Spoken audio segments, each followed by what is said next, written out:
हारून अल Rashid Abbasid खलीफा के 5वें और सबसे प्रसिद्ध खलीफा थे, जिनका नाम इतिहास के पन्नों में सुनहरे अक्षरों में अंकित है।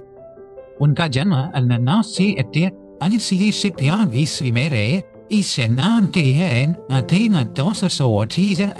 हुआ था, जो उस समय अब्बासिद साम्राज्य का एक महत्वपूर्ण शहर था।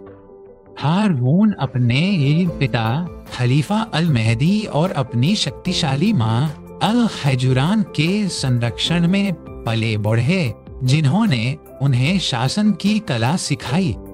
उनकी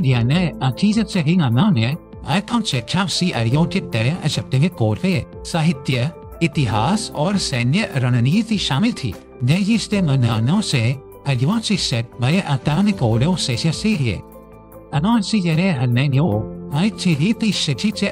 बनने से पहले ही उन्होंने बीजान्तीन साम्राज्य के खिलाफ कई सफल सैन्य अभियानों का नेतृत्व किया था।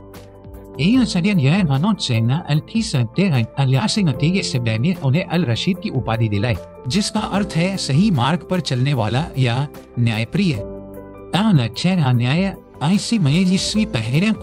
अपनाई अल हादी की मृत्यु के बाद अल हादी की मृत्यु के बाद हारून अल रशीद केवल 22 वर्ष की आयु में खलीफा बने।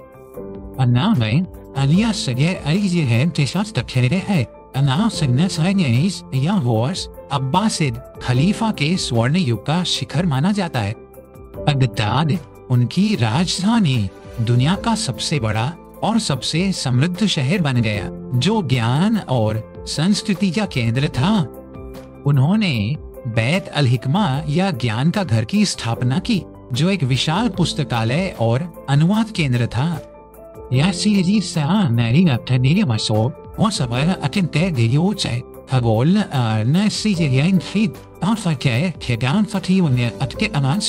चिकित्सा और दर्शन का अध्ययन करने के लिए एकत्र हुए।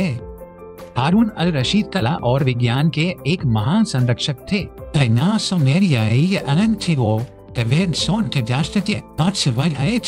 संगीतकारों और वैज्ञानिकों को उदारता पूर्वक पुरस्कृत करते थे। उनका दरबार भव्यता और ऐश्वर्य के लिए प्रसिद्ध था, जिसकी कहानियां दूर दूर तक फैली हुई थी। हालांकि हारून अल रशीद को सबसे ज्यादा अलिफ लैला या अरेबियन नाइट्स की कहानियों के एक पात्र के रूप में याद किया जाता है।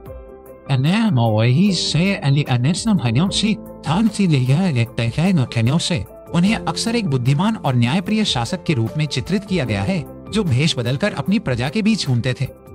वह अपनी प्रजा के जीवन और उनकी समस्याओं को सीधे समझना चाहते थे।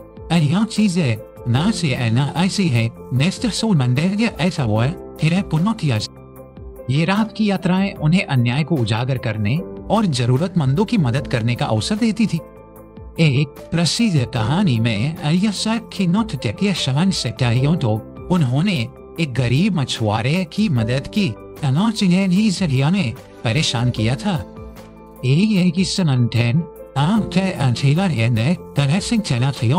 वह 3 सेबों के रहस्य को सुलझाते हैं, जो एक ही हत्या के मामले से जुड़ा था।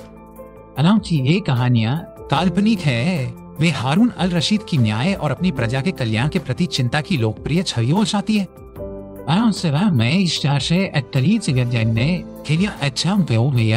हारून का प्रशासन काफी हद तक शक्तिशाली बर्माकी परिवार पर निर्भर था। याहिया अल बर्माकी और उन्हें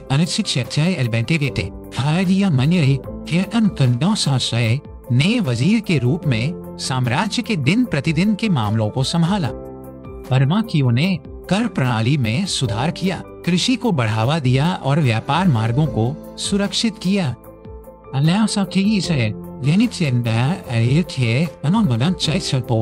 हारून ने अचानक बर्माकी परिवार को सत्ता से हटा दिया और जाफर को मरवा दिया। इस घटना के कारण आज भी इतिहासकारों के बीच बहस का विषय है, जिसमें सत्ता का डर और व्यक्तिगत ईर्ष्या शामिल हो सकती है। हारून अल रशीद ने फ्रांस के राजा शार्लेमेन के साथ राजनयिक संबंध भी स्थापित किए। कहा जाता है कि हारून ने शार्लेमेन को एक हाथी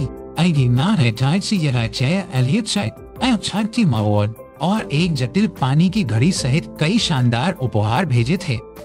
यह उपहारों का आदान प्रदान उस समय की दो महान शक्तियों के बीच आपसी सम्मान और जिज्ञासा का प्रतीक था। अपने शासन काल के दौरान हारून को कई विद्रोहों और आंतरिक संघर्षों का भी सामना करना पड़ा। उन्होंने साम्राज्य की सीमाओं को सुरक्षित करने और स्थिरता बनाए रखने के लिए लगातार प्रयास किए। हारून अल रशीद एक धर्मनिष्ठ मुसलमान थे और उन्होंने कई बार हज यात्रा की। उनकी धार्मिकता ने उनकी नीतियों को भी प्रभावित किया और उन्होंने इस्लामी कानून को बनाए रखने की कोशिश की।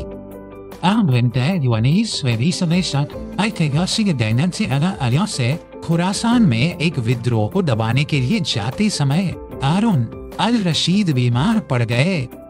उनकी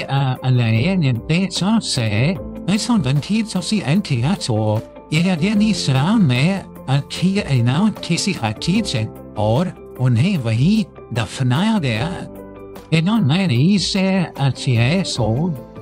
मृत्यु के बाद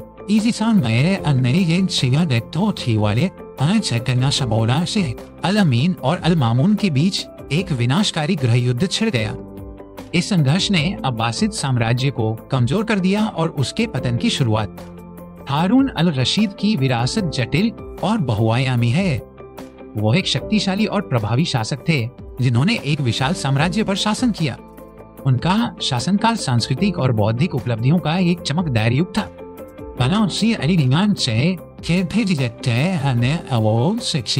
उनका शासन क्रूरता और राजनीतिक साजिशों से भी चिन्हित था, जैसे कि बर्मा की योग का पतन। अंततः अरेबियन नाइट्स के माध्यम से उनकी काल्पनिक छवि ने उनकी वास्तविक ऐतिहासिक शख्सियत को लगभग ढक दिया है। आज हारून अल रशीद इस्लामी स्वर्ण युग के सबसे स्थायी प्रतीक बने हुए हैं। उनका नाम एक ऐसे समय की याद दिलाता है जब बगदाद दुनिया की राजधानी थी और ज्ञान सबसे कीमती खजाना। हारून ने अपने साम्राज्य में एक कुशल डाक प्रणाली स्थापित की थी जो न केवल संचार बल्कि जासूसी के लिए भी उपयोग की जाती थी। उनके शासनकाल में कागज बनाने की तकनीक चीन से बगदाद पहुंची। ऐसे ज्ञान का प्रसार आसान हो गया।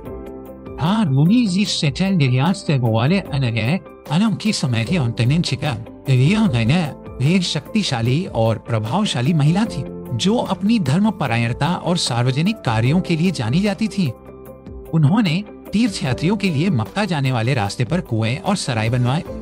हारून अल रशीद के समय में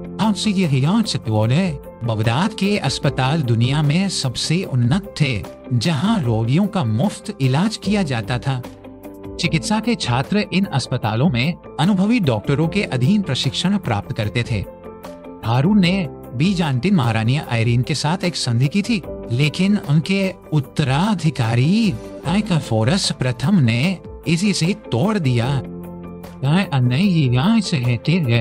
जवाब में हारून ने अनातोलिया में एक विशाल सेना का नेतृत्व किया और नाइकफोरस को एक अपमानजनक संधि के लिए मजबूर किया। उनकी सैन्य सफलताओं के बावजूद हारून को अपने विशाल साम्राज्य को एक साथ रखने में लगातार चुनौतियों का सामना करना पड़ा। वह संगीत के बहुत शौकीन थे और उनके दरबार में प्रसिद्ध संगीतकार इब्राहिम अल-मौसिली जैसे कलाकार थे। कहा जाता है कि हारून खुद एक कुशल कवि और संगीतकार थे।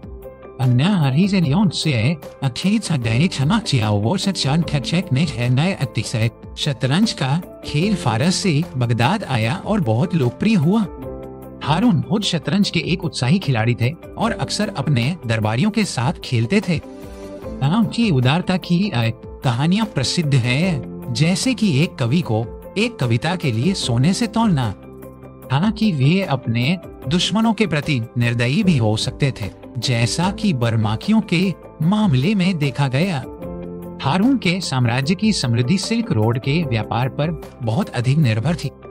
उन्होंने व्यापार मार्गों को डाकुओं से बचाने के लिए मजबूत चौकियां और गश्त स्थापित की। उनके शासन काल में अरबी भाषा ज्ञान और प्रशासन की अंतरराष्ट्रीय भाषा बन गई। हारून अल रशीद की कहानियों ने यूरोपीय कल्पना को भी मोहित किया, खासकर अरेबियन नाइट्स के अनुवाद के बाद।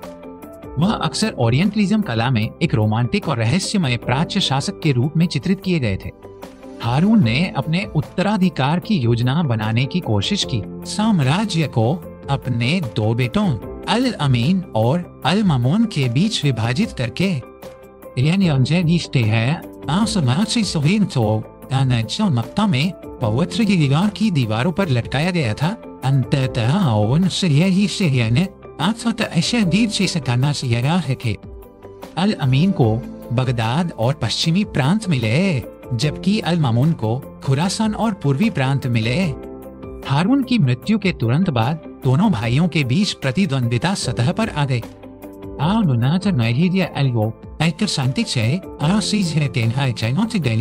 अपनी सभी भव्यता और विरोधाभासों के साथ इस्लामी इतिहास में एक निर्णायक क्षण बना हुआ है।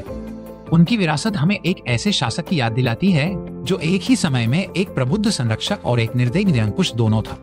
वह एक ऐसे व्यक्ति थे जिनका जीवन और किंवदंती हमेशा के लिए एक दूसरे से गुंथे रहे, जिससे इतिहास और कल्पना के बीच अंतर करना मुश्किल हो जाता है।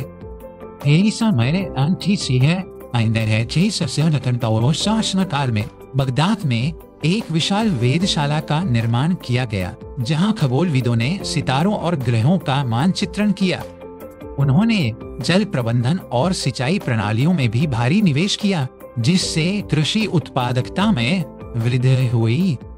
हारून की नौसेना भूमध्य सागर और हिंद महासागर में गश्त करती थी, समुद्री व्यापार मार्गों की रक्षा करती थी। उनके जासूसों का नेटवर्क पूरे साम्राज्य और उससे आगे तक फैला हुआ था, जो उन्हें महत्वपूर्ण खुफिया जानकारी प्रदान करता था। हारून अल रशीद के समय में कानूनी बहस और इस्लामी न्याय शास्त्र वगैरह का विकास अपने चरम पर था। वह अक्सर इन बहसों में भाग लेते थे और विद्वानों की राय का सम्मान करते थे।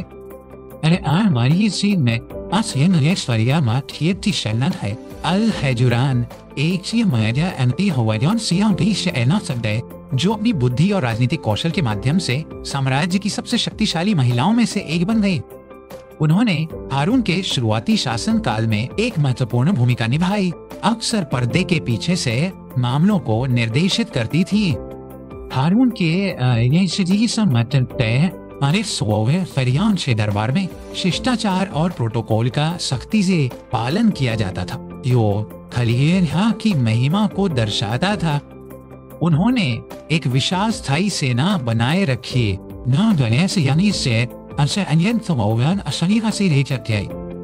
यह सेना विभिन्न जातीय समूहों फारसी और तुर्कों से बनी थी। से बनी।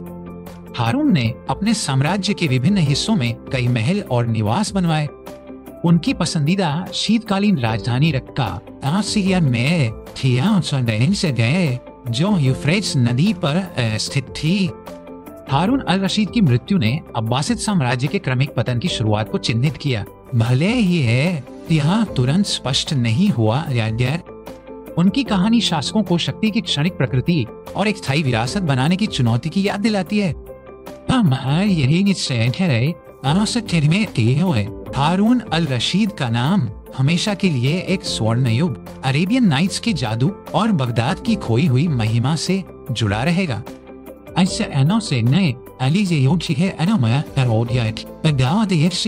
वैश्विक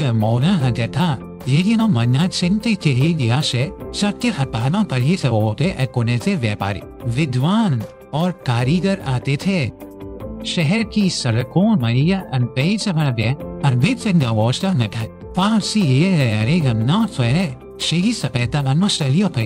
सिरियक और अन्य कई भाषाएं बोली जाती थी। हारून ने सार्वजनिक स्नानागार हमाम के निर्माण को प्रोत्साहित किया, जो न केवल स्वच्छता बल्कि सामाजिक मेलजोल के भी केंद्र थे।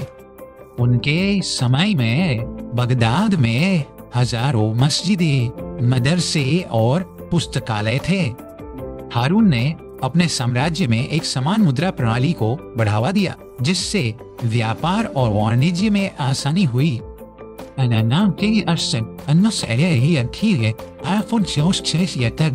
गैर मुसलमानों थिम्मी को अपने स्वयं के धार्मिक कानूनों का पालन करने और अपने समुदाय का प्रबंधन करने की अनुमति थी। हारून अल रशीद की पसंदीदा कहानियों में से एक सिंदबाद यात्राएं थी। ये कहानियां उस युग की समुद्री यात्राओं, व्यापार और अज्ञात के प्रति आकर्षण को दर्शाती है। Harbiye mei अजय सिंह अथिनास्ट है गंतिक शौर्य अल जहीज से महान गद्य लेखक और जिन्होंने अरबी साहित्य को समृद्ध किया। उन्होंने कवियों को दरबार में प्रतिस्पर्धा करने के लिए प्रोत्साहित किया, जहां सर्वश्रेष्ठ को उदारता पूर्वक पुरस्कृत किया जाता था। बर्मा की के पतन के बाद हारून ने प्रशासन में अधिक व्यक्तिगत नियंत्रण ले लिया, लेकिन यह साम्राज्य के लिए हमेशा फायदेमंद नहीं था।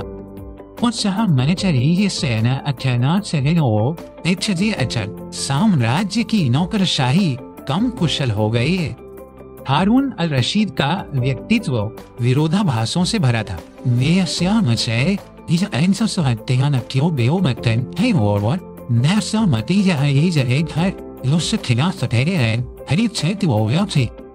वो फिर भी वह अपने अधिकार के लिए किसी भी खतरे को बेरहमी से कुचल देते। उनकी कहानी हमें सिखाती है कि इतिहास में कोई भी नायक या खलनायक पूरी तरह से काला या सफेद नहीं होता है। हारून अल रशीद के शासनकाल में बगदाद की आबादी 10 लाख से अधिक हो गई थी, जो इसे दुनिया का सबसे बड़ा शहर बनाती थी। शहर को एक गोलाकार योजना के अनुसार बनाया गया था, जिसके केंद्र में खलीफा का महल और मुख्य मस्जिद थी। हारून ने एक खुफिया एजेंसी स्थापना अल-बारीद की स्थापना की, जो सिर्फ डाके नहीं बल्कि साम्राज्य भर की जानकारी भी इकट्ठा करती थी। उनके एजेंटों ने अच्छे से तीर्थ यात्री और विद्वान के भेष में यात्रा करते थे। हारून ने इस समय में खगोल शास्त्री अल ख्वारिज़मी ने किताब अल जबर लिखी, जिसे अलजेब्रा शब्द की उत्पत्ति हुई। उन्होंने भारतीय अंकों संख्यियों को अपनाया और लोकप्रिय बनाया, जो बाद में दुनिया भर में फैल गए। हारून की सेना ने पहली बार युद्ध में नफ्ता, एक प्रकार का कच्चा तेल का उपयोग आग फेंकने वाले हथियारों के रूप में किया। यही हथियार से हो ग्रीक फायर के समान माना जाता है, एक भयानक मनोवैज्ञानिक प्रभाव डालता था। हारून अल रशीद ने चीन के तांग राजवंश के साथ भी संपर्क स्थापित किया था। अब्बासिद और तांग साम्राज्यों के बीच व्यापार और विचारों का आदान प्रदान सिल्क रोड के माध्यम से होता था। हारून की मृत्यु के बाद शुरू हुए गृह युद्ध को चौथा फितना कहा जाता है, जिसने साम्राज्य को बहुत नुकसान पहुंचाया। इस युद्ध में अल मामून की फारसी समर्थक सेना ने अल अमीन की अरब समर्थक सेना को हरा दिया। बगदाद की घेराबंदी 1 साल से अधिक समय तक चली और शहर को भारी तबाही का सामना करना पड़ा। हारून अल रशीद की कहानी एक चेतावनी है कि कैसे एक महान शासक की विरासत भी उसके उत्तराधिकारियों द्वारा नष्ट की जा सकती है। उनके द्वारा बोए गए ज्ञान और संस्कृति के बीज उनके साम्राज्य के पतन के बाद भी फलते फूलते रहे। हारून अल रशीद का नाम आज भी मध्यकालीन इतिहास में रुचि रखने वालों के लिए आकर्षण और अध्ययन का विषय बना हुआ है। यह चाहे वे तथ्यात्मक हो या काल्पनिक, न्याय और मानवता के बारे में मूल्यवान सबक सिखाती है। हारून अल रशीद इतिहास के गलियारों में हमेशा एक चमकदार सितारे की तरह चमकते रहेंगे। हारून में शासन काल में संगीत चिकित्सा का भी अभ्यास किया जाता था, जहां संगीत का उपयोग रोगियों को शांत करने और ठीक करने के लिए किया जाता था। उन्होंने एक विशाल पुस्तकालय का निर्माण करवाया, जिसमें दुनिया भर से पांडुलिपियां एकत्र की गई। हारून की दानशीलता इतनी प्रसिद्ध थी कि लोग दूर दूर से उनकी मदद मांगने आते थे। उन्होंने कृषि को बेहतर बनाने के लिए नई फसलों और सिंचाई तकनीकों को बढ़ावा दिया।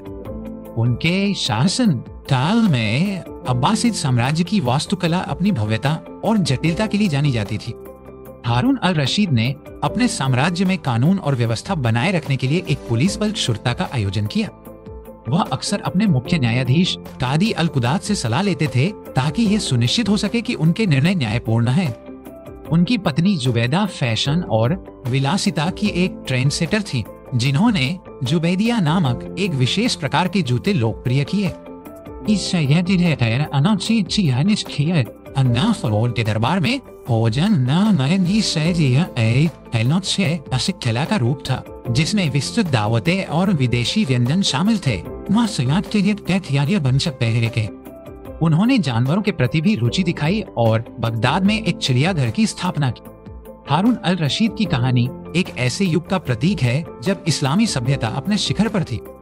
उनकी विरासत आज भी हमें प्रेरित करती है कि ज्ञान, संस्कृति और न्याय एक महान समाज की नींव है। हारून अल रशीद का जीवन एक महाकाव्य था।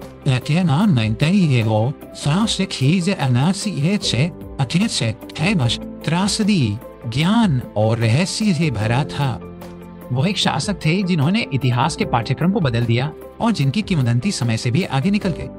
हारून ने अपने साम्राज्य में अस्पतालों का एक नेटवर्क स्थापित किया। इन अस्पतालों में पुरुष और महिला दोनों के लिए अलग अलग वार्ड थे।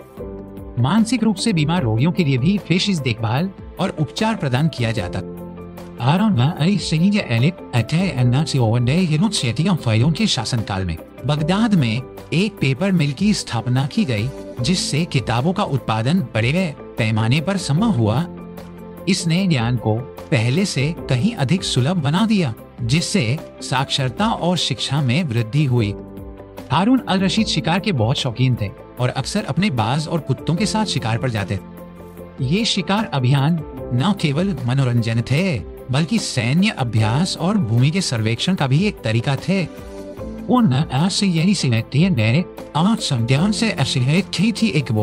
उलाया एक प्रसिद्ध कवयित्री और संगीतकार थी, जो अपने पिता की कलात्मक प्रतिभा की उत्तराधिकारी थी। अपने वजीर जाफर अल बर्माकी के साथ एक गहरा और जटिल रिश्ता था, जो दोस्ती और निर्भरता से शुरू हुआ। हालांकि जैसे जैसे बर्माकियों की शक्ति बढ़ी, हारून को अपने अधिकार के लिए खतरा महसूस होने लगा। जाफर की अचानक और क्रूर फांसी ने अब्बासिद दरबार में सदमे और भय की लहर भेज दी। यह घटना हारून के शासनकाल का एक काला अध्याय बनी हुई है, जो पूर्ण शक्ति के खतरों को उजागर करती है। हारून अल रशीद की विरासत हमें यह भी दिखाती है कि एक स्वर्ण युग कितना नाजुक हो सकता है। उनकी मृत्यु के बाद हुए गृह युद्ध ने उन कई उपलब्धियों को नष्ट कर दिया, जिन्हें बनाने में दशकों लगे थे। फिर भी हारून अल रशीद का नाम एक ऐसे शासक के रूप में जीवित है, जिसने कल्पना को प्रज्वलित किया और इतिहास पर एक अमिट छाप छोड़ी।